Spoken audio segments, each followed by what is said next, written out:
And all the hours we spent together, I wonder will our lives still change? Skeeter. Hey, Andy, how's it going? Hey, what's going on, man? Just the morning routine. Nice. Yeah, when I talked to you yesterday, you were already up and out and at the recording studio pretty early. Yeah. I did that again Friday. Yeah, I mean you're getting after it right now. I'm trying to, man. It's just I'm just in the studio trying to help this dude get his songs tight. I just do as much as I can. Can you hear me okay still? Yeah, I can hear you fine. So you're working with Nate Turney on that. I'm working with like quite a few people right now. I'm working with Nate Turney. He does Pitbull, and he has another band called The Backs. But now we're trying to work on this band called the 22s. Like 22. What do you call it? It's like a 22, like like a caliber of a gun. Yeah. And what kind of music is that? Well, okay, so Pitbull, I'm not playing in Pitbull anymore. I only played there a couple of times, but they're like hardcore, like punk rock hardcore, and the Backs are sort of like a combination of like it's like I don't even know. I would put it like slower hip hop metal. But the 22s are going to be go-go. It's going to be go-go, a combination of go-go and a little bit of ska here and there. Nice. Have you ever played in a go-go band before? Yeah, I played in a go-go band years ago when go-go first started. Like, probably I played, in this band and, hold on.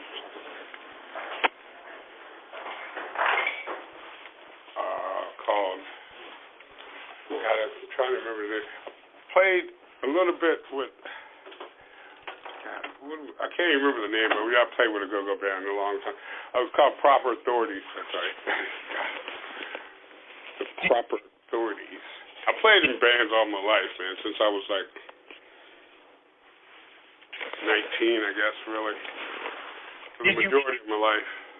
Did you run across any, classic DC go-go players in doing that? Yeah, I mean, I've met most of the people, like, from Treble and, Reds and the Boys, Rare Essence. I met all of them.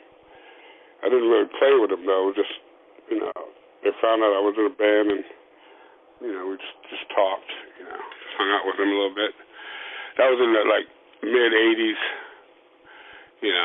Chuck Brown Soul Searchers. I never met Chuck, but I met most of his band. I can't,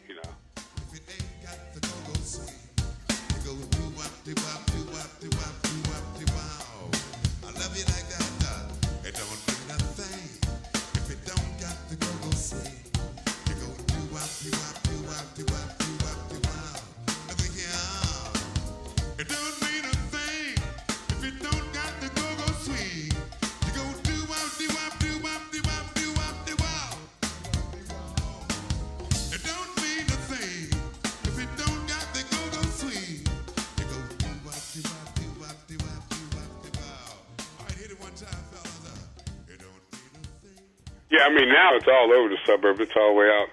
Freaking, you can go anywhere in this area. You can even go to West Virginia, and they have a huge go-go scene there now. They call it grown folks music now. It's different kinds of go-go now. You got the slow go-go, your fast go-go, grown folks go-go. Well, as long as it's got that beat. Yeah. That's what it's all about, man. Got to have that go-go beat. So the other thing that you're doing, I got to hear you play a little bit with Rise to 5. Maybe that was even the first show that you played with Rise to 5. Yeah, I was playing bass on that show, but now I play guitar with them. Oh, really? Okay, you switched it up? Yeah. I'm really a guitar player. I was even when Scream was together. When we first started, I played rhythm guitar. Me and Franz played guitar, but we could never find a good bass player. You know, we found great bass players, but we didn't like them. You know, they just overplayed. So I ended up, Franz was a better guitar player than me, so I ended up playing bass. A good bass player is one of the hardest things to find. Yeah, that's the same because they want to shine so much, you know. And even if they don't overplay, they got to have good rhythm and a good sense of music, you know. You don't want to play exactly what the guitar is playing in every song, so you got to deviate sometimes. When did you first realize that you had good rhythm? Oh man, when I was I was interested in music from grade school. You know, like I think like in fourth or fifth grade, we got in music class and you could rent violins or violas and trumpets and things like that. You know, from the school. And I tried violin and viola, didn't work out too good. Tried trumpet, didn't work out too good. But then I tried snare. I tried drums, and I had natural rhythm. I was always a dancer, you know, like I used to always dance at parties for my mother's friends and stuff. So I was always a good dancer. So that transitioned me into a pretty, decent musician because I was always about rhythm. And where were you guys living at that time? Town in Falls Church called Bailey's Crossroads, Virginia. And so you've always grown up in Northern Virginia? Yeah, I'm born and raised. I was born in Fairfax Hospital and raised in Bailey's Crossroads pretty much. Stayed there till I was like, I left my parents' house when I was 16 and 17, and left my mom's house and my stepdad, and pretty much, couch surfing with my friends, like mainly at the Scream House, because we had a Scream House, and pretty much stayed there and played music all the time, So that was like around 16, 17, so yeah. Well, before that, so in between, like, you discovering the drum and you leaving the house, like, what were your early experiences in terms of learning how to play music? When did you pick up the guitar? Well, it's like a very convoluted story. It started, so around about like fourth and fifth grade, sixth grade, I was experimenting. I tried violin, viola, and trumpet.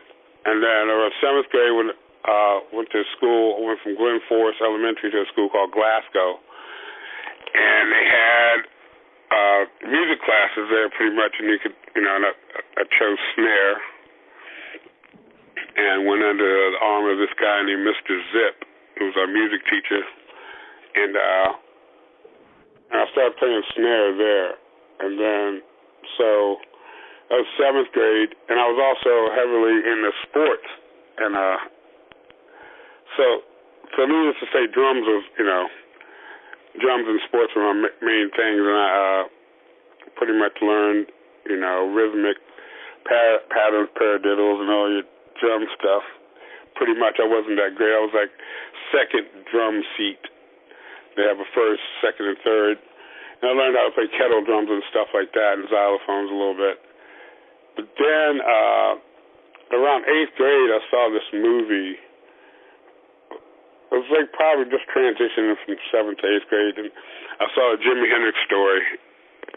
It was a story about, a documentary pretty much about Hendrix. It was one of the first ones ever made. Like now they have tons of them, but this was one of the first ones ever made, like right after he passed away. And I saw that, and I was like smitten. From that moment on, I just wanted to play guitar. It was 20 years ago today. Something told the band to play. They were going in and out of style. But the guarantee to bring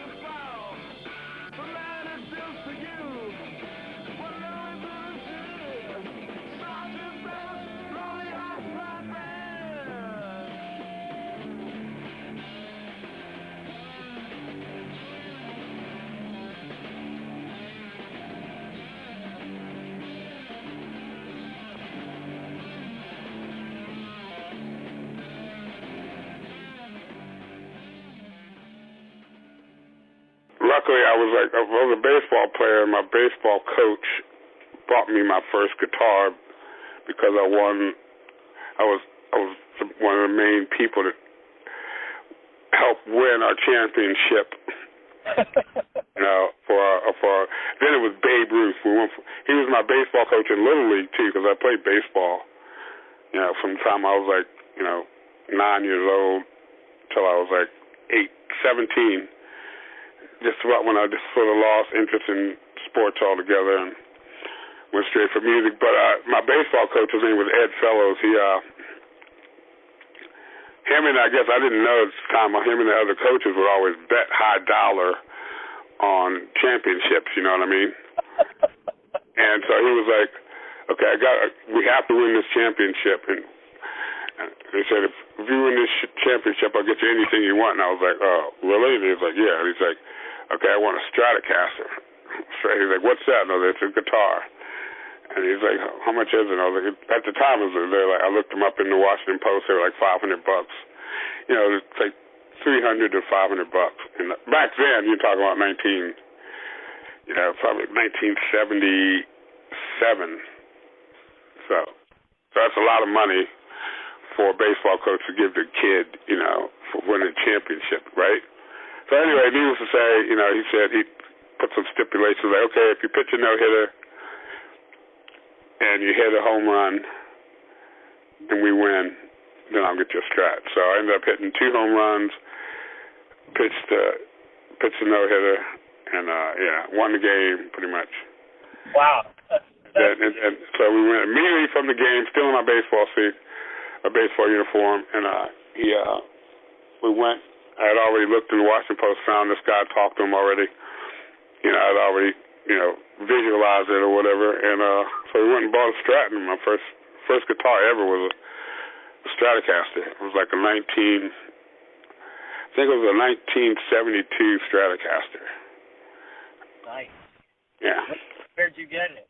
Where I got it from some guy. It was like I said, it was in the Washington Post. He was selling it. I went to a house in Arlington.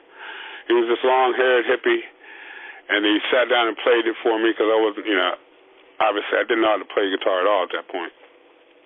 Me and Franz had already met.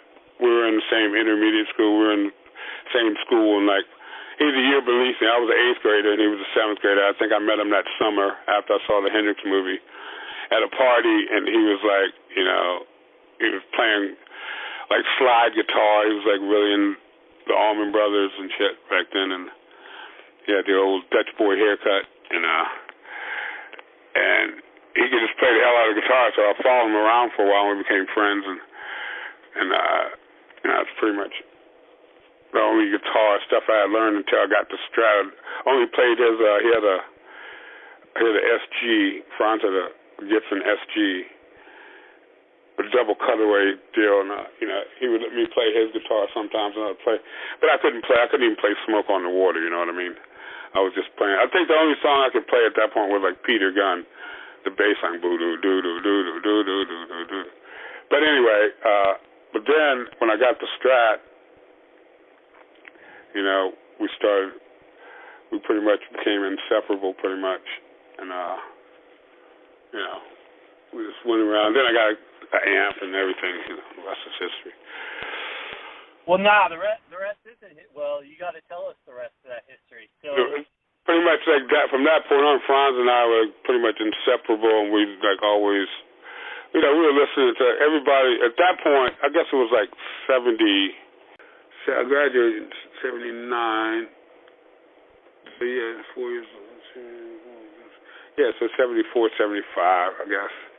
We actually met, and then from that point on, pretty much, I was still in the sports. I was in high school. When we went to high school, I was still playing sports. But like I said, I had this, Strat, and I was slowly learning how to play. Franz was teaching me. He was already, we actually hooked up with this guy. He was the old drummer from Tower Power. His name was something like Jim Pastel or something like that. I can't even remember.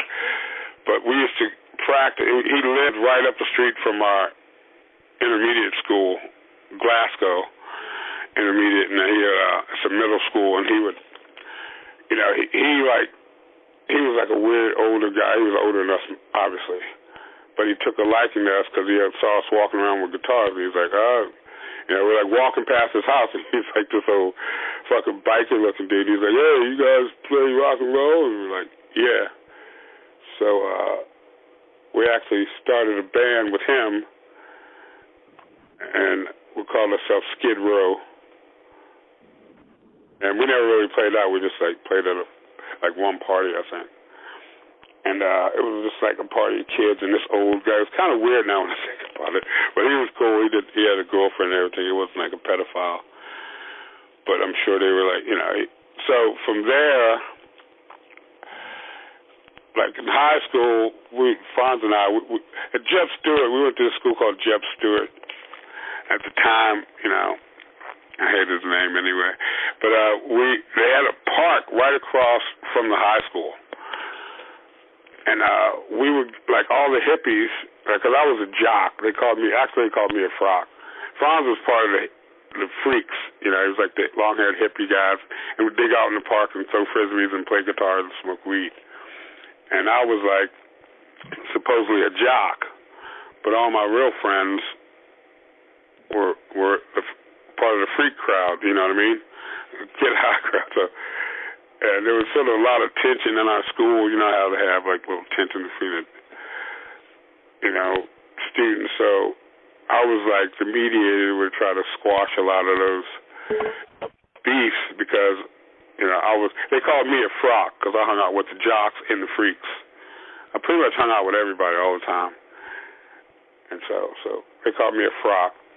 And so Franz and I would always, our classes would end up together, and we would play.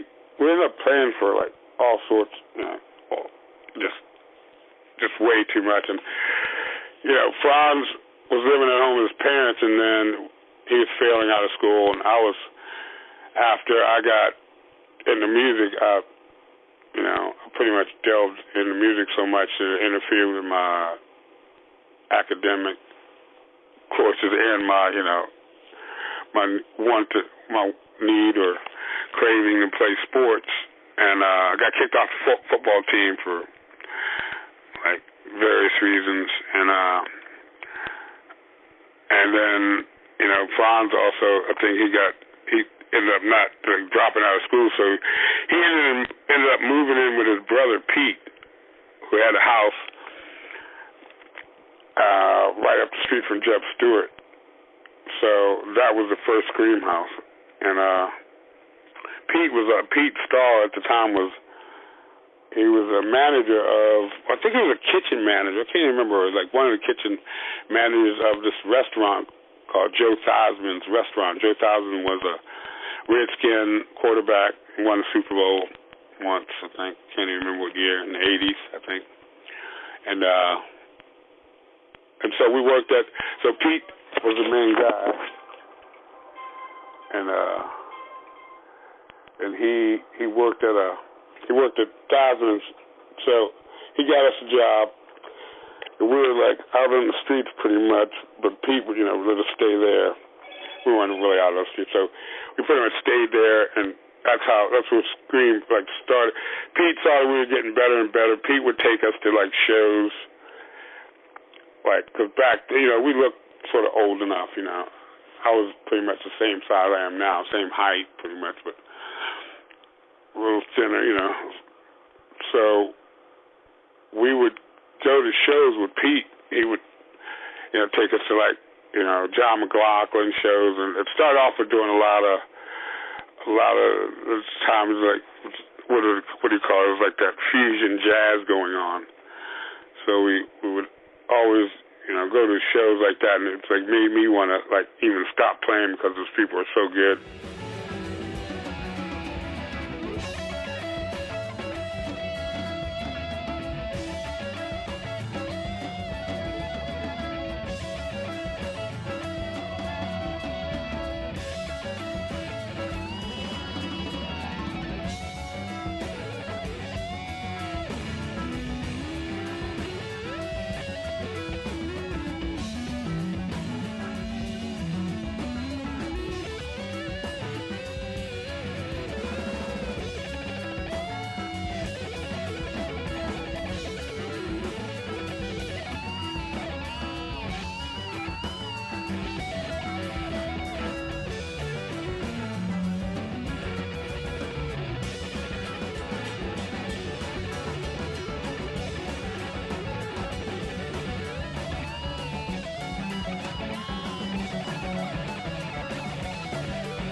I couldn't figure out. You got to remember, this was before there were tuners and stuff like that, so it's hard to keep. We only had tuning forks to tune our guitars back then, or from a record.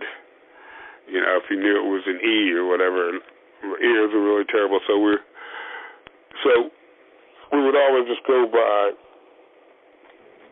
you know, just pretty much ear. But Pete saw we were getting really good. Pete, so he started to direct us towards jazz stuff. But then Pete, I think, got wind of all the stuff that was going downtown in D.C. because he was like, you know, older than us. He was like 2 or 3 years. He's 3 years older than I think Franz, 3 years older than me or something. So we ended up going like to psychedelic, and we ended up at, you know, going to psychedelic and seeing like Raz or like, you know, Slicky Boys and Nurses and all these DC sort of garage punk bands. And I can't even remember because I was like totally in awe. I was coming from my neighborhood, which is a pretty much all black neighborhood, and we were in the like soul and go-go, you know what I mean? And then I was like sort of turned on to this whole new world of like garage rock and roll. So it pretty much snowballed from there. Was Franz and I started to get better. Pete would suggest songs to do, and then we couldn't play and sing at the same time, so Pete would sing to sort of anchor down the song for us, and then he got the bug, I guess, and started picking more and more songs to cover. Before we knew it, we had pretty much had a set. And during that time, you know, we were still like, you know, there were always instruments laying around, so I ended up learning how to, like, play bass, because all the other bass players we played with were, you know, we had friends that played bass and had their own bass, and we had friends that were in bands already, but it never sort of fit because it was during the time when it was that transitioning to where it was. Now the big adversary was like, instead of jocks and freaks, it was like punks and rockers. You know what I mean? You had people who were in like the regular, you know, mainstream rock and roll, and the people who were into like sort of, what do you want to call it? Just, you know, it's punk rock, you know.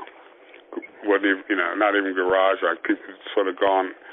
So a lot of the bass players we tried out were friends of ours, but they were into like traditional, you know, covers of, you know, like, you know, Bad Company and Led Zeppelin, which are great bands, but we were just sort of going a different way. So none of the bass players really worked out, so I ended up playing bass, you know.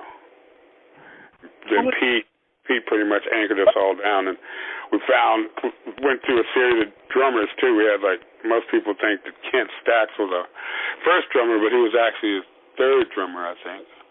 Second or third drummer. We had another guy named Steve. I can't remember his last name now. This German guy, and he was a really good drummer, but he wasn't serious, and he was more into the Allman Brothers type stuff too. But he also was getting into the newer music. He didn't really like it as much. He gave more respect to the classic rock and roll, so he sort of didn't think we were going to go anywhere with it. He sort of, you know, wasn't really 100%. But then, you know, I had known Kent for a long time, and we had seen him at parties, but he was sort of like a street, he was sort of like a garage punk guy, so he was like, you know, he didn't really go to school that much, and he was really quiet. Kept a low profile, and then I remember that he played drums. You know, I was like, Kent can play drums, but he used to always, we'd go over his house and get stoned, and he'd be listening to like Zeppelin, and he'd play like lick for lick with Bonham. He was like totally immersed in Bonham, and then he'd put on the Who or something, and he'd start playing like Keith Moon. So I was like, oh, he was really, really, really good. So I remembered him, and then. And we went over and talked to him. This is way before, you know, any other modern technology, so I knew where he lived, and he never answered his phone, so we went over his house, and sure enough, he was over there playing drums, and his parents were cool. They let him, like, sit up in the living room, so we went over with our amps a couple times, and, you know, we ended up, like, you know, just listening to, like, whatever cover song we were going to do. Like one of the favorite garage punk bands that Pete turned us on to was this band called Phantom Movers, Roy Loney and the Phantom Movers, and we were doing a few songs from Roy Loney, and we did some songs from Raz at the time, which was a DC band.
There's some Police songs, I think, and but then we ended up like, this was around, I guess, like that was around like 79. I think kids started playing with us, I think, in 78, 79, and then somehow Pete, I'm pretty sure Pete, because he was the one who was driving, it was way before Metro either, we just had buses at the time. It was way before the trains came in, so it was a show. We've been hearing about shows at this place called Madam's Organ in D.C., and so Pete, when he could, he'd take us to these shows, to these, and it was just a party sort of show in a row house, in a dilapidated row house on 18th Street in Northwest D.C., and we went in there and we just saw all these punk rock kids, with leather jackets and pins, through their clothes, and, magic markers written, with slogans written on their T-shirts, and, different colored hair and short hair, because most everybody had, like, long hair back then with afros, and, so we ended up going to Madam's Organ, and, I think the first show we saw was like the Teen Idols and like Red Sea and the Nurses, and I was hooked from that point on. It was just real high energy, just like 100 people packed in a townhouse on the first floor as you walk in. No furniture in the place, like one where a chandelier should be or something. It was just one cord with a light bulb hanging. Like, I think it was like two setups. Like, it was like two lights in this vast empty living room with a band sit up in the corner, and people packed from on that floor and going up the stairs. It was just a total, it was like, because we were used to going to going to bars or either going to a, concert hall, and it's really sort of stiff there, but there was like no, it was like no security, no, older looking people with authority. It was just everybody was like pretty much like, a little bit older than us, you know what I mean?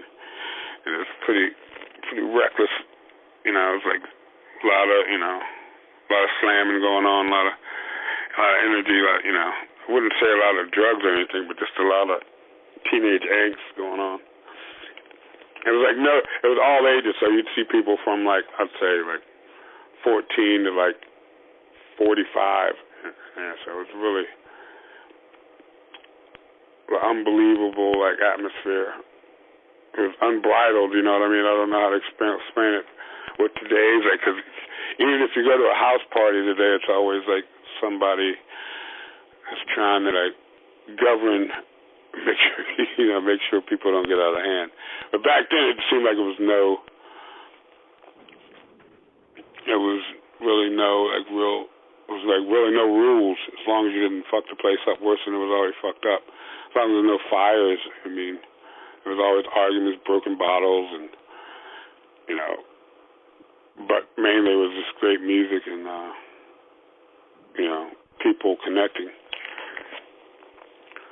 So that was like, God, I don't know. You still there? Did I lose you? Yeah, no, it sounds punk rock, man. Yeah, it's just, you gotta also remember that, like, it was still a lot of racial tension going on between whites and blacks, and you just had, you know, the Vietnam War had ended, I guess, in 1972, and people were coming from that era too. People, Vietnamese people were coming into the country. Then you had the mid-'70s, I mean, and you had the whole, like, the Shah of Iran coming, and a lot of, like, people from Iran coming in, like, the mid-'70s, 75, 74, you know, on, like, you know, a huge population of, I guess you would call them, what do they call them, people who are trying to evade persecution from the Shah of Iran, you know, because that was during the time of the hostage situation. The Shah took over. The Shah of Iran had to come here running, you know, and a lot of his people that were under, you know, his regime. Meanwhile, Ayatollah Khomeini took over, had the hostages, you know, so it was a lot, pretty tense atmosphere in, like, 79. You know what I mean? Yeah. Yeah. I can't remember. I guess it was just before Reagan. I can't even remember when Reagan got in office, but it was, you know. So, and also, you know, you got to remember also the scene. The people in D.C. The people who were mainly first into the scene were mainly the kids, the people who lived in D.C. They weren't, you know. But then through that, a lot of kids that were sort of transient kids, that were kids, you know, whose parents were probably, like, either worked in the government or forced, you know, for the government in some way, you know, or in their newspapers. So it started to infiltrate, you know, sort of like just really load up with, and then you had the suburban working class, who were like there and weren't, you know, that's where we came from, I think, you know, pretty much families that were been situated in right outside of D.C. for years and years and years and years, you know, trying to build up and the sort of working class with the somewhat transient people coming in and out, and the people who were also stationed there, you know, the military or whatever. So there's a lot of that going on, and the racial tension was all around us, but it wasn't really. It was within us too, but I think we were more looking for a change anyway. You know what I mean? We were talking about, you know, breaking barriers and, you know, these great divides. You know, so there was a lot of action going on. So how do you go from seeing that scene to being a part of that scene? Well, when you see it, you realize how close, you know, it's not like going to, you know, going to go see, because we would also go to shows like, you know, we go see Golden Earring, Ted Nugent, you know, at the Capitol Center, and that was like, you know, you're fucking a million miles away from the artist, you know what I mean? And you're a lover of music, and you play music, and you go, you know, you sort of go, God, how could I ever get that far? But then you go see a band with even more energy than these guys. I was just talking about a Golden Earring and all this, you know, not as crimped and proper, but, you know, raw and lots of energy and passion, original music, and you go, I can do that too, you know, because then you're sitting in the room and you can feel the sweat coming off the people, you know, the heat coming off the band, sweat, you know, anything that the band is experiencing, you know, something can happen in the crowd and totally shut the band down, you know what I mean? And then people would have to, like, come together to make the band, encourage the band to play. It was more of a crowd participation, and, you know, you felt more involved. You didn't feel so much like a spectator At least I didn't know. I didn't feel like I felt like it was approachable. So and then after the people would play, you could sit down and you'd sort of cozy up to them somehow, because they'd always get off stage and the band would go huddle and talk somewhere, and people would go on. But I would always congregate towards the band and ask them how long they've been playing. Start picking their brain, so to speak, and then I just realized it was quite possible to do it myself. You know what I'm saying? So that's what made, and we were already writing songs and everything, so we just decided to do that, to join in the melee, and it was quite, and again, I'll say that the rest is history. It was like so. That's where I first met like Ian and Henry and all those guys, and it was, thank God we didn't have the technology that we have now, because we probably never would have met, You know what I'm saying? It's like there was no cell phones and texting, and you really had to put an effort forth if you wanted to do something. You couldn't just aimlessly, you had to really get involved in things and do it.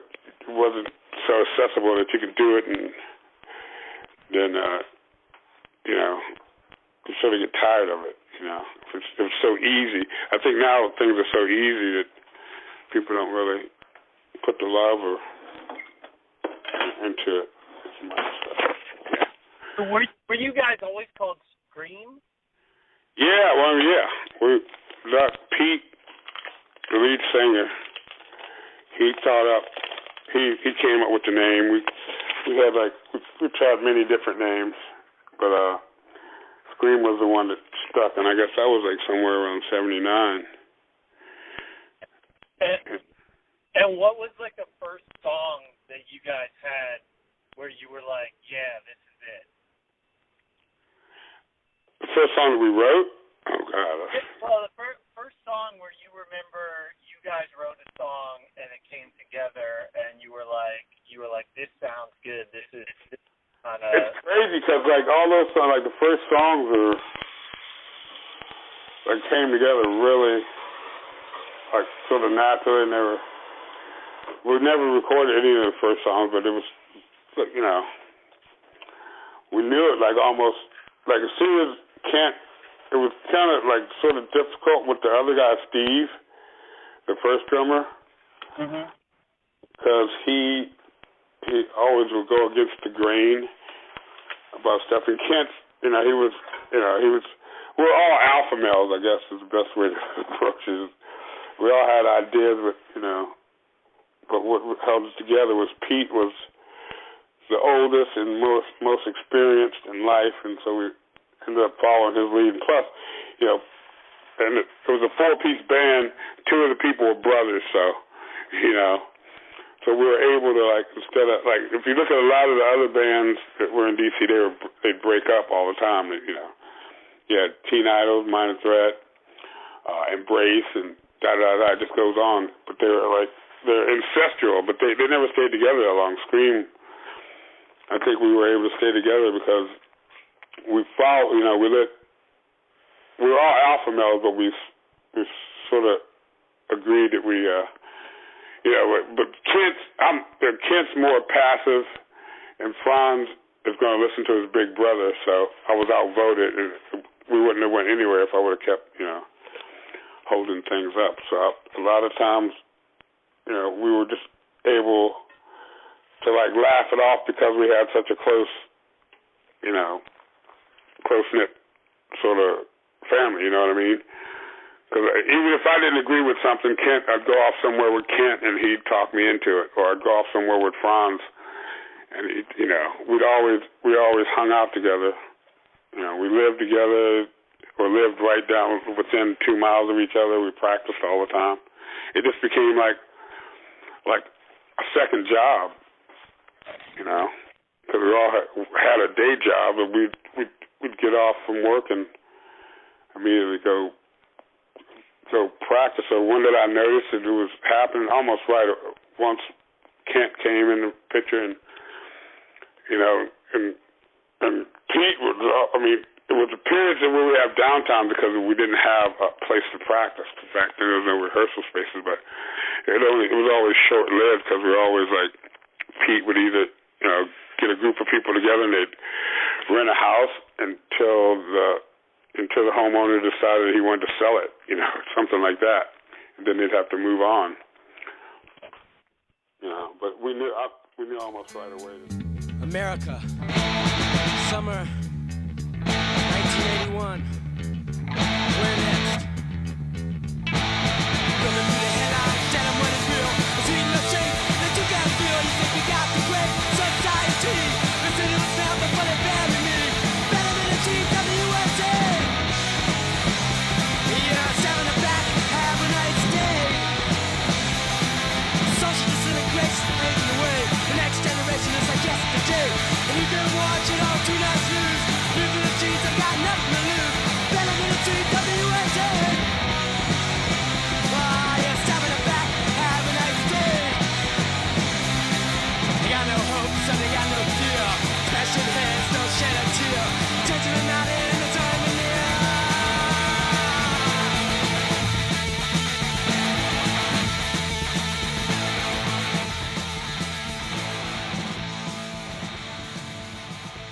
It was so serious. Pete was like a restaurant manager of the chain of Joe Thompson's restaurant, and he had a lucrative job where he could have got everything, insurance, and probably he'd be up to even now it'd be up to a pretty good salary. He probably could have helped that restaurant more of a franchise, but even instead of doing that, he pretty much gave up that secure job to be the lead singer and pretty much road manager of Scream. You know what I mean? I think he made the right decision. Yeah, I think so. I'm glad he made it. He's the one that's he's the glue of Scream, definitely. Peter Stahl, Pete Stahl, he was the man that, because he knew how to crunch numbers. He was serious. He knew how to talk to, he was a manager of a restaurant, so he knew how to, approach other promoters. Because we were one of the first bands, I think, out of D.C. that actually started touring, Not we weren't the only band, because all the other bands tried it, but they, again, they would be together for a while and they quit because we had a sort of a good, close-knit group of people. We knew each other for a while. We knew all the idiosyncrasies and we knew all the bad habits and things. And we're more of a family, so that's why we were able to even stay together as long as we have. Even. Well, where were some of the places that you were playing your first shows, and then where did you go out on that first tour? Well, some of the first shows we did were in 1979 and 80 were just house parties. Either we'd have a house party or we'd play at someone else's house party. They're just, all throughout, just in Falls Church and Arlington, Fairfax County and Arlington County, pretty much. But then we started, because we would go to shows and, and we tried to Bad Brains quite a few times, and I got to know the guys from the Bad Brains and, got to know Ian a little bit. Pete got to know people. So we started, I think the first actual show we played in front of other punks, when it wasn't just our crowd of people from a high school that were there from the Discord scene, so to speak, or the Georgetown punks or whatever. It was this place called Woodlawn, and HB Woodlawn in Arlington, and we played with I'm trying to remember. We played with the DC Necros, DOA from Canada, and Jello Biafra was singing with DOA for some reason. I can't remember. I think he was just gallivanting around the country, and he ended up in Canada, hanging out with DOA, and they were like, "Come with us." And I think this is actually even before Henry I can't remember even before Henry doing Black Flag. I'm almost, but I think this was like 1980, 81, and it was just before he joined Black Flag. But so it was DOA, DC Necros. God, I want to say Youth Brigade, and there was one other band. It might have been SOA instead of Youth Brigade. I can't remember. It was like DC Youth Brigade, not California Youth Brigade. So, yeah, that was like the first show that, as far as like what the punks coming to and everything. The first DC show might have been the Hung Jury Pub with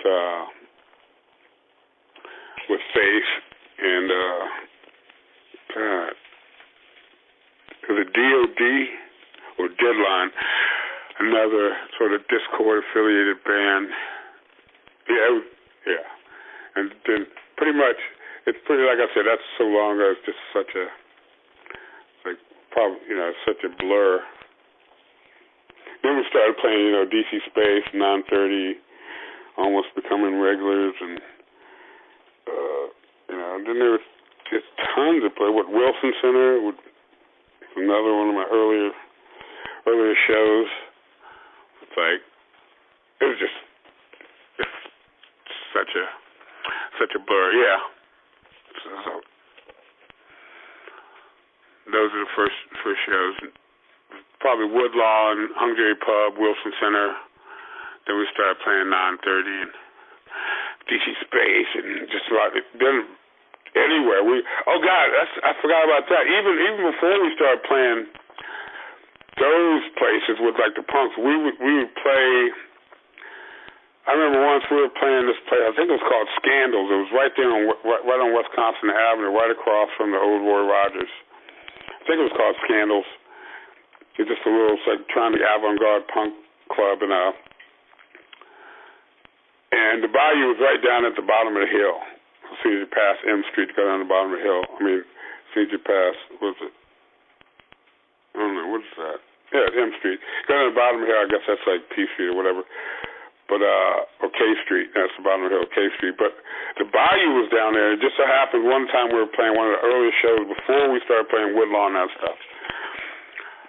We played Scandals, and the Stranglers were playing down at the Bayou, and then we're doing whatever, we're sitting up playing our first set, because I think we had to do 2 sets, because we did a lot of covers, and we had some originals, so we did so we're playing, and we look out, and there's only like 10 people, most of it our friends, and we see these sort of couple of strange-looking punk rock guys, and they're a little bit older than us, and we're like, man, I wonder who they are. So we get finished playing, and we were playing this, like in between one of the songs, I was playing this song, Walking Down the Beaches, Looking at the Peaches by the Stranglers, just so happens. And I looked out, and I saw these guys, and then after we got off stage, we started talking to these guys, and it turned out that they were in the Stranglers, and they were laughing because we were doing, they were like, yeah, thanks for that, for playing a song in between, and sort of thing like that. It was the bass player and the keyboard player. It was pretty. I mean, that's how random stuff was back then. You know what I mean? You never knew who was going to be in the crowd. It was like, yeah, you weren't even doing it intentionally. Like you weren't. No, it wasn't like I knew it was. I knew of the Stranglers because my knowledge of all this music just came from Pete. I never got into looking at the albums or the pictures or finding out the history or anything like that. I wasn't really, I was just into the music, I wasn't into.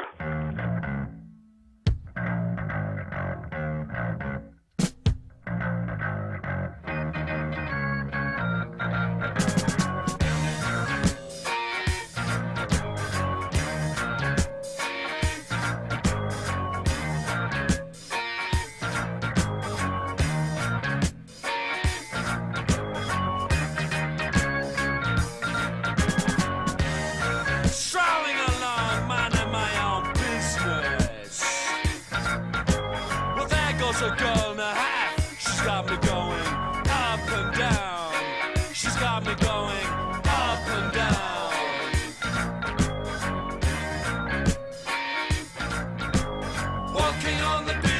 looking at the beaches. Well, I got the notion, girl, that you got some suntan lotion in that bottle of yours. Spread it all over my peeling skin, baby. That feels real good. All the skirts, lapping up the sun, lap me up. Why don't you come on and lap me up?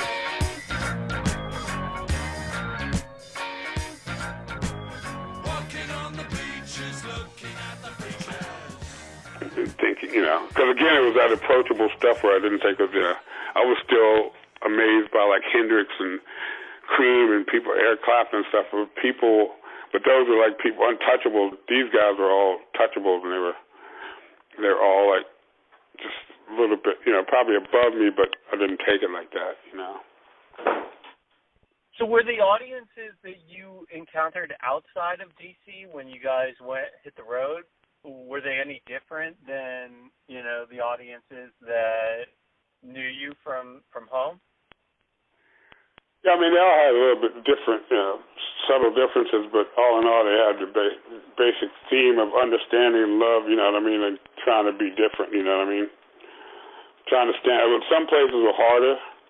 Like, I think on the West Coast, it was a lot more aggressive, and, like, they were trying to prove something.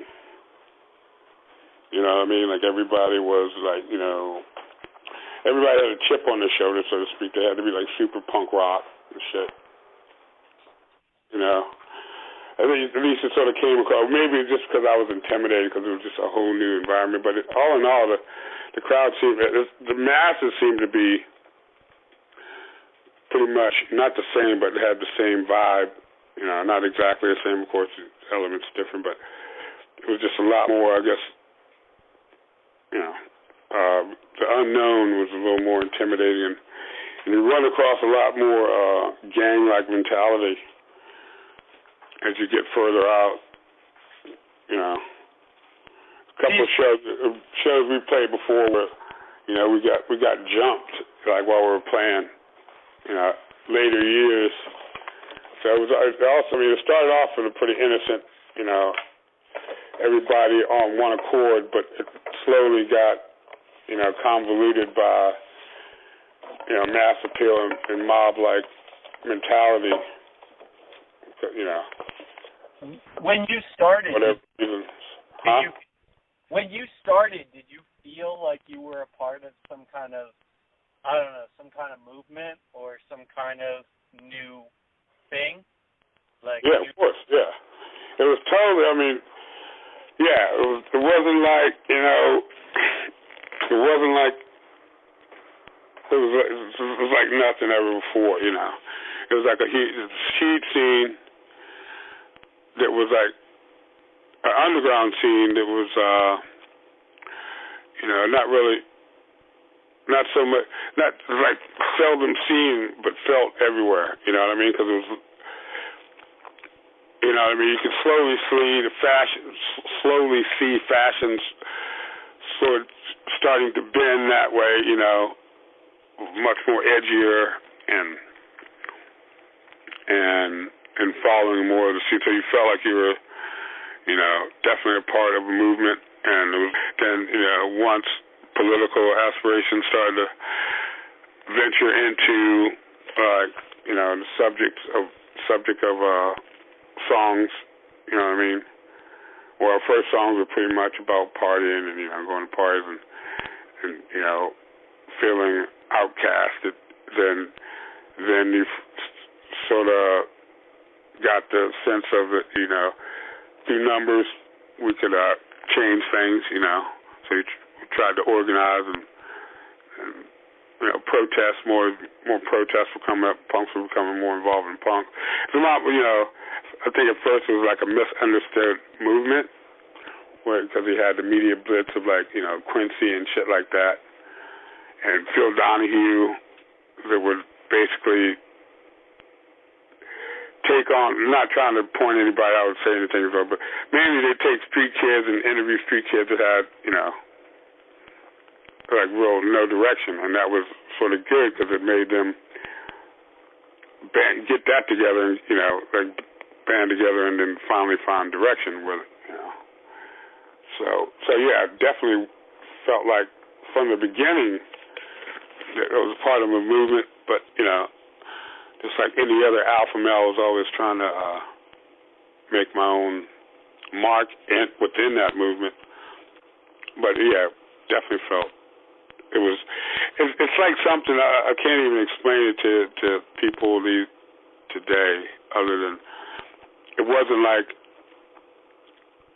you get swept away by some tide and you're just following it. It was like things that were happening. You could see that if you started to talk to enough people that you had, a conscious mind, you wake a conscious mind, and then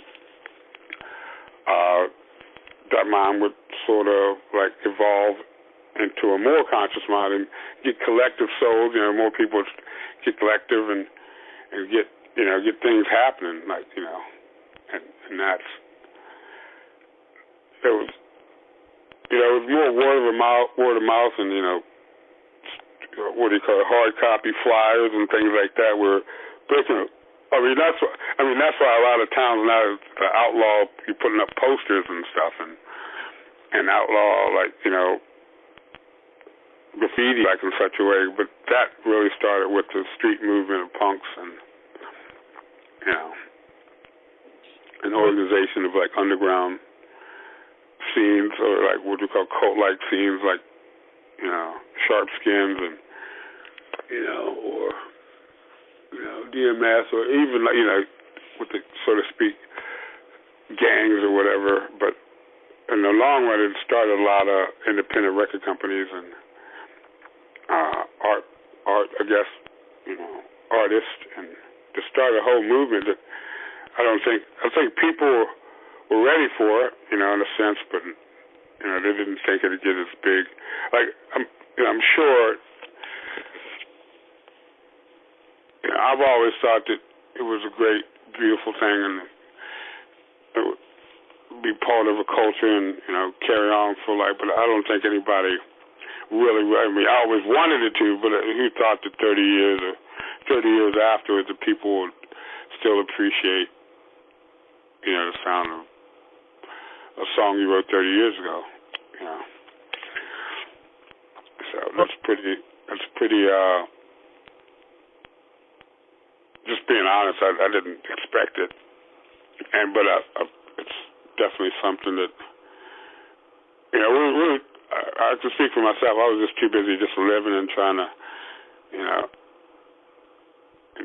make it through the daily hump, daily grind. In terms doing those days, and I had no idea that, but we were definitely doing it 100%. We were like balls to the wall.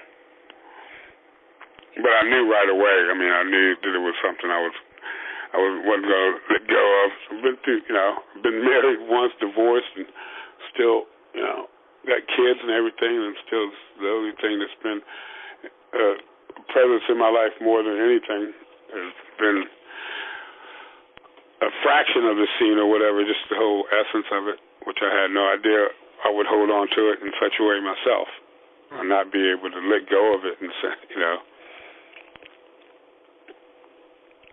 Were the records that you guys put out, was that important to you, recording the music and putting out records?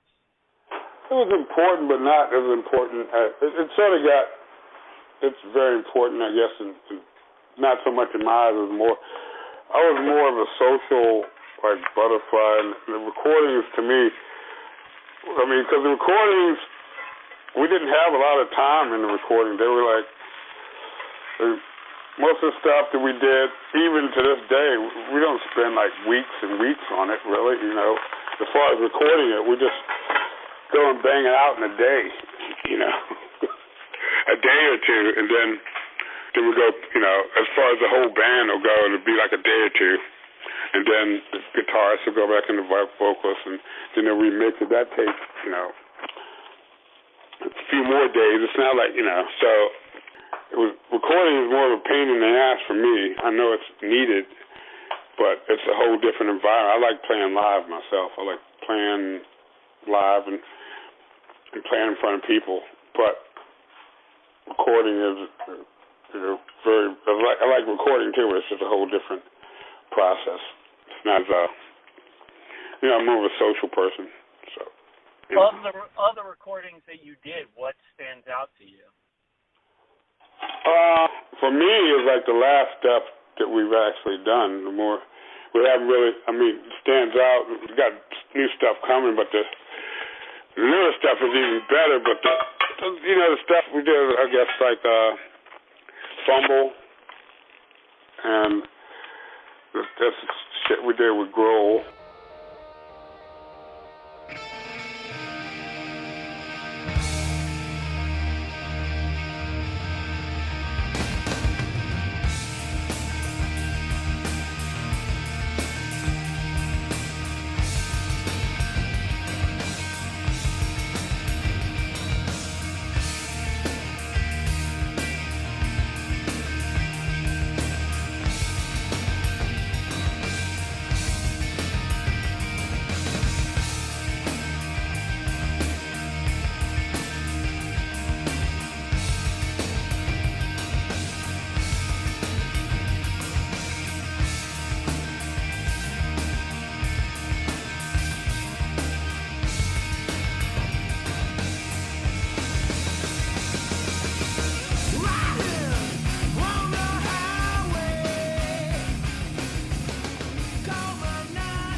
Then I would say, all of them are very special, to me. But I think like Fumble and Complete Control was the last one we just did in 2012. Probably like our best efforts. Again, we didn't get a lot of time in the studio. I think we got I would say probably 20 hours in both those. Probably just 5 hours of recording. The rest of it was what we did, mixing. Maybe I'd say at the most 40, but it was nothing. You know what I mean? It's not like a big campaign where you get nowadays. Even even when SST was around, I'm sure the Black Flag sessions were long, and that's why it took us even capture our live sound. The right engineers and stuff. So I'm not really ever been totally satisfied because it's always stuff that I want to go back. I wouldn't say I'm a perfectionist, but definitely there's a lot of flaws in the stuff that we put out just because we were rushing. And the first album was just totally everything we played was we were young. Well, I guess we were 80, 81. So what? What's that? I'm 20. We're 20. Something like that, 21 years old, piece 23, 24. And we're just playing everything way too fast, recording, didn't know how to set our amps or how to get the right sounds or anything. And then each record got better, I think, as far as sound, and the writing, songwriting got way better.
And the lyrics got more prolific, so we're just advanced with everything.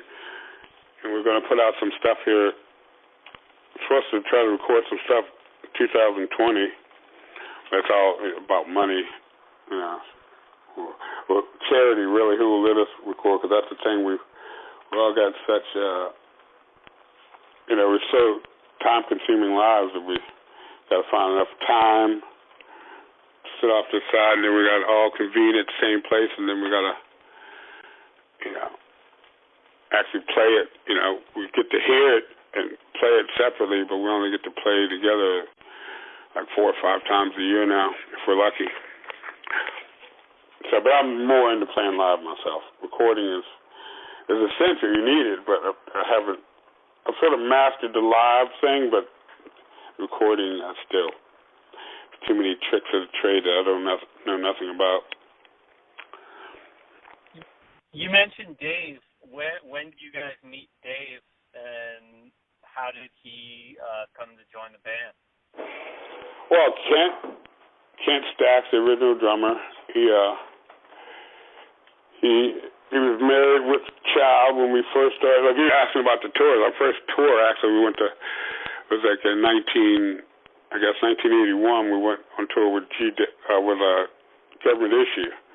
It was like 8 people in a van in a U-Haul trailer, pulling a U-Haul with equipment. From here, we're pretty much from this area, which is the DMV, straight to San Francisco. It took like 2 days. We were all just interchanged, but that was our first experience. And so that was with Kent. And then we did two or three more tours, but then you fast forward, I think it was like 86. By then, Kent had been married with a child, and we're about to go on a third U.S. tour, fourth U.S. tour, something like that. And we just signed with Ross Records, which is a reggae label. We just left Discord, because Discord is pretty much an archive-ready record place, but we wanted to be at a place we wanted to keep up, you know. Just wanted to advance, so we signed with this company called Ross Records, and about that point, they were going to finance a tour for us. They wanted us to go on tour. So Kent had a kid, and he had just gotten married, and he had, you know, a lot more responsibility than us. So he couldn't go on tour unless he could get paid $100, unless he could get paid a week. And we weren't at that point where we could pay that much money. And this was like around 84, 85, I guess 85. So he decided, before we went on that tour, he decided he couldn't do it, so we had to find a drummer. So it took us about a year. I think we did a few shows here and there with Kent and everything while we were transitioning a drummer. And how we met Dave is kind of, you know, you might ask me and I might say one thing, and you know, you ask Pete and Franz, they might say another, especially now since he's had such you know, fame and fortune. But here's the way I remember it. I remember that I'd heard knowledge of this guy. He's a badass drummer, and through various people that common friends that we all knew. And then and he heard that we were looking for drummers, and we tried out like 2 or 3 other drummers, and then I went somewhere. I can't remember who brought him. But I can vaguely remember meeting him, and when we met, we sort of got along really well. And he was already. And the problem was the other drummers were all great drummers and great players, but they wanted to change everything. You know, we hadn't anchored enough, so people wanted to come in and do exactly as we asked them to. So that being said, we tried out a lot of drummers that were fans, but they weren't true fans. But Dave happened to be a fan, and he actually knew some of the songs, you know, already when he came and tried out. And I just remember him being really, really enthusiastic, and I just thought it was a great combination. His youthful approach, because we were getting worn out. Being together, we'd been together for like 6 or 7 years at that point, and we toured the country a few times and nothing. We weren't getting played on the radio, so to speak, I guess. Or just, these things were happening, but not fast enough. And we thought if we just pushed a little more, keep touring and everything. And at that point, Kent wanted to quit, because we couldn't afford to pay. So that sort of made the morale go down a little bit. And so when I finally got around to meet him, I can't remember who introduced us or anything, but his energy was just, he had like a higher level of energy. He wasn't confrontational. He wasn't trying to change anything. He wasn't trying to reinvent the wheel. He just came in and gave a great effort. And he was always willing, to practice. His work ethic was unbelievable.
That's the thing with Scream. We always liked to practice, and we would, and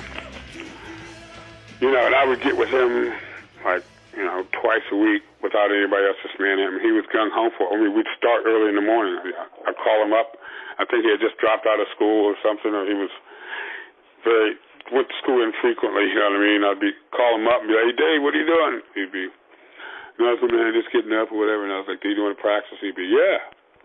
He's like, "I'm hungry. I need some." So I'd get him I said, "Tell you what, come over and practice for a few hours and we'll go to McDonald's."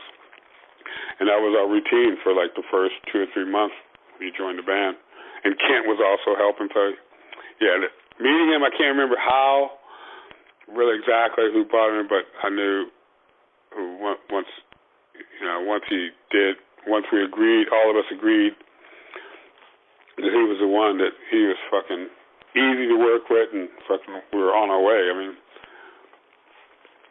he's a fucking major good player. And I hope that answers your question. So then, what happened eventually? Why did when the band fell apart?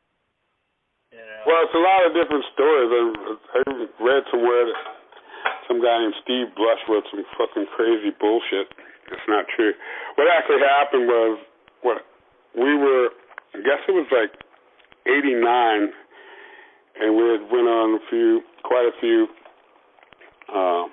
tours with Dave. I think we did 2.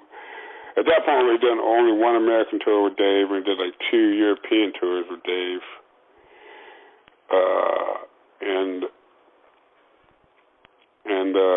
Maybe we did 2 years. And then in '89, I think I'd moved up to Toronto, and I quit the band a couple of times already. I was going through some crazy shit, and my mom had been diagnosed with emphysema, and I guess I was sort of running from all that, and I moved up to Toronto, but we decided to keep going, and so we did a tour from Toronto, I think, over back into the States. We came down to California. We were on our tour. I guess it was '89 90, and then I got a call. I called home, and my stepdad had a major heart attack, and my mom, sort of I needed to go back to Virginia, and I told those guys, we need to go back, and they're like, no, they didn't want to stop the tour, and I wasn't really feeling the tour anymore. There's a lot of stuff going on in my head. I was fucking wigged out on drugs, and so I pretty much called a friend of mine, and they wired me some money, and I ended up leaving. And I told them, I was like, dude, I'm going to go. I have enough money. We can all go. We can ride back, and start over. And they were like, no, we're not going to do that. And they thought I didn't have any money, so I had money, and I ended up leaving. And, and again, the rest is history. Then Dave joined up. Pretty much they were stuck out there. They tried to do a couple of shows without me,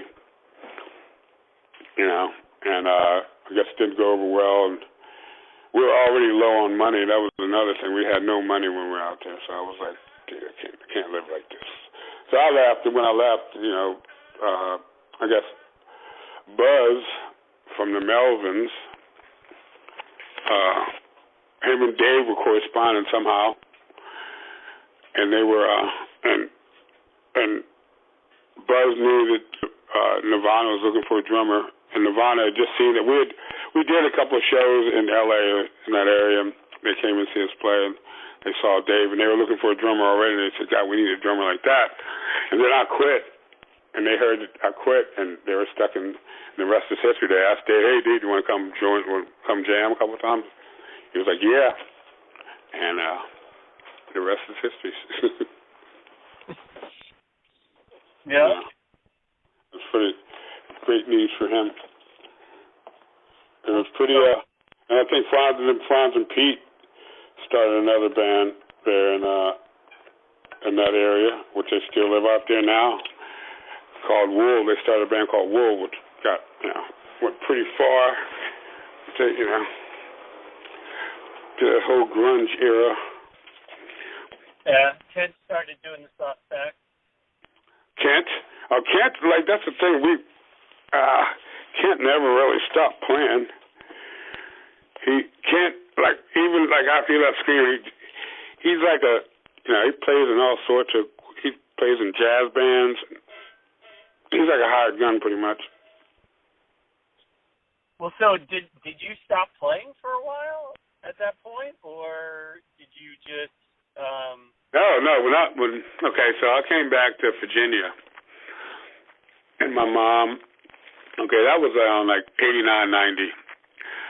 My stepdad had just had a major heart attack, and so I came home and take care of my mom pretty much, and and get with my significant other, and that sort of like hung around. Obviously my stepdad got better, and my mom ended up living for another 3 years. She passed away at night. But during that time, I started another band called Soylent Green. And so I did that, did like one CD with them. And so from there, I think when my mom passed away, I sort of lost it in 1993. And but I tried to keep Soylent Green going for a while, but everybody in that band got disheartened because there was like really no money, We got a little bit of airtime on DC 101 and some stuff like that, won a couple of awards here and there.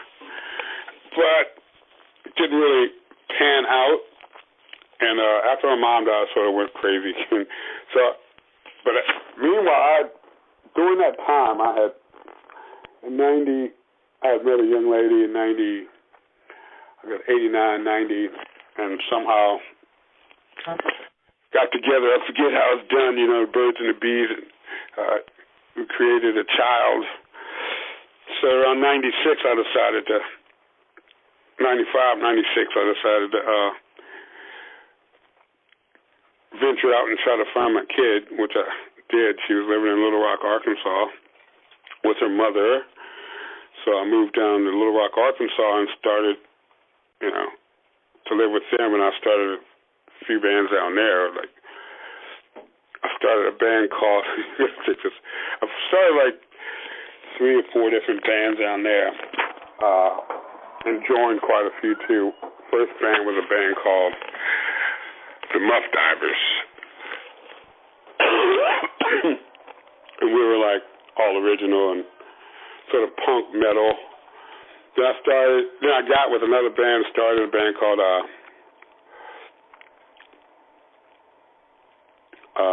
American Match Made in China. So it was in that band. Then I started another band called Dub Idols, a reggae band called Dub Idols. And then around 2004, 2003, I started another band called Daddy Face. And none of those bands we recorded here and there, and they had really great songs, but we didn't really pan out. Nobody. I think it was a little bit caught in a little dull area with, not an area. It's like the area was really vibrant with new music, but people weren't into, like, for instance, people were thinking that, you're a sellout, if you try to make, a good pop song or whatever. Meanwhile, the scene is like flourishing. So none of those bands were like, if nothing happened with those bands within a year or two, everybody would get, down in Little Rock, everybody, like, I hate to say it, like, this families get started really young. So, and when they do the family thing, it's like totally, they have a few kids and they totally just get into the family life, become Bible thumpers and totally change, flip 100, with the 180, do a 180, turn from one way and go completely opposite way. So none of those bands took off, but I never stopped playing. I think I tried to stop playing because a lot of crazy stuff happened in my life. In 2000, my brother got murdered in D.C., so around that time I sort of lost it again, and I decided I didn't want to do music or anything. I was just going to, try to do some soul searching, so I tried to stop playing, but that lasted about all of, like, a year, I never stopped playing. In fact, I've played so much now I'm having, like, sort of like carpal tunnel syndrome in my playing. Well, you also put out a really good solo record. Yeah, recently, yeah, and that's another thing, yes, I'm all over the place. So Scream, when I went to Little Rock, I stayed there till about 2004, came back in the area here.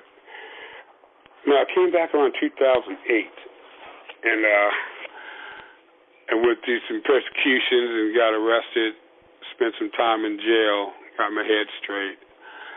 And then around 2012, 2011, Pete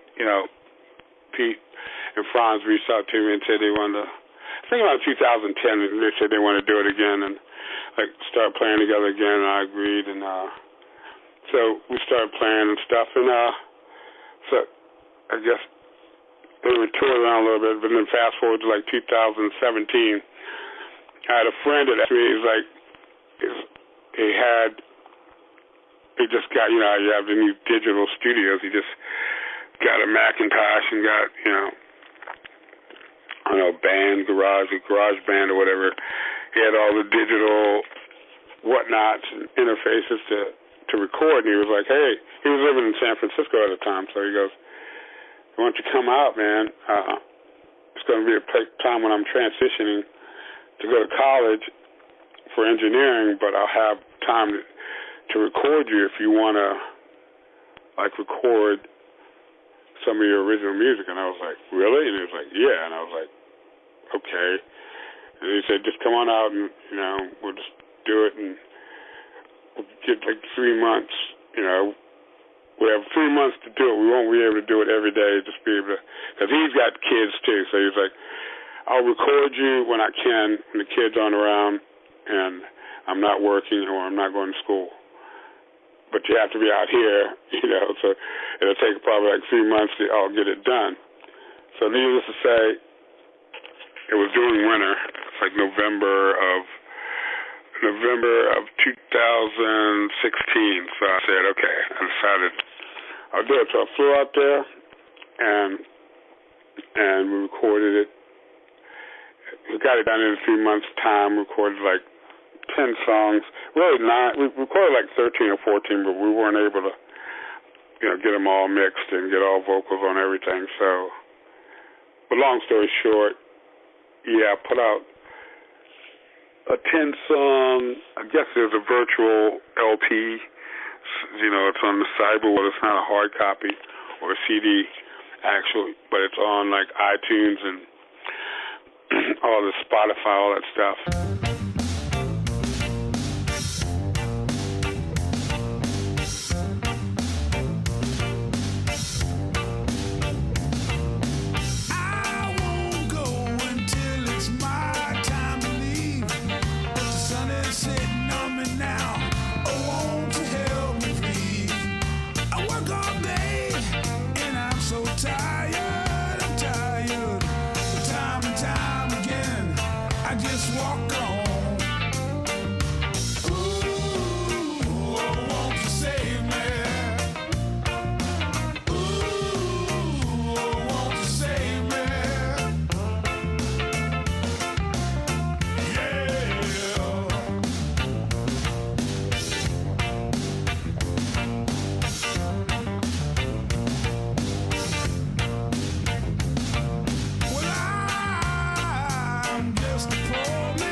But, it's called The Book of Enoch in E minor. And it's all the solo stuff I've just written. They're really old songs. I just had to get them out, just to get them out of my head. I just want to start recording. I'm hoping that, I'm not hoping to make any great deal of money. I'm just hoping somebody will be, oh, that's nice, and they want to listen to it. So, and hoping somebody will, maybe want to record more myself. I got tons of songs. I'm just trying to get them recorded. Just really, as easy as it is to do it, I don't have the knowledge or technology or the time really to change horses in midstream and try to learn how to record and stuff. I've seen people try to do it. A lot of my friends are doing it now, and I just, I'd rather just perfect my skills the best I can with what little bit of, ability I'm able to grasp my guitar with or play drums with or write a song with and stay with that instead of trying to be an engineer and everything. But I should be recording some newer stuff here coming out soon, too. So this is a podcast, right? This is a podcast. So everybody go out and buy The Book of Enoch in E minor. And give it a listen to it. It's on YouTube under the same thing. Just type it in and see if you like it. But, that's all I'm trying to do is just be, just a musician for the rest of my life. Just getting one step, praising, and that's another thing I, found sort of like a spiritual, found myself to be an avid follower of Christ. So I stopped all the sort of wishing and hoping for great things and just going after my natural path, of being a servant of Yeshua and a servant of the people and trying to make good music and help out with the art scene that's going around the world before it gets abolished, before it becomes against the law.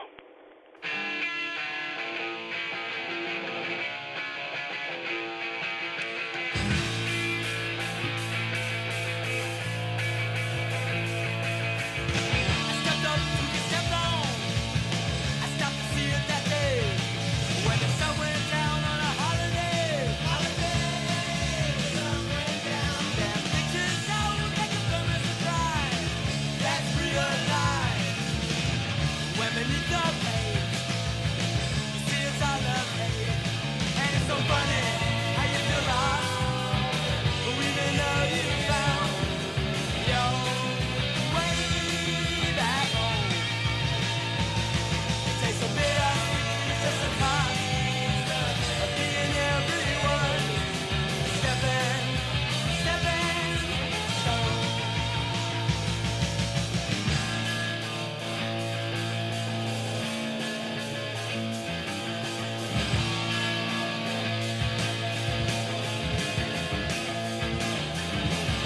you never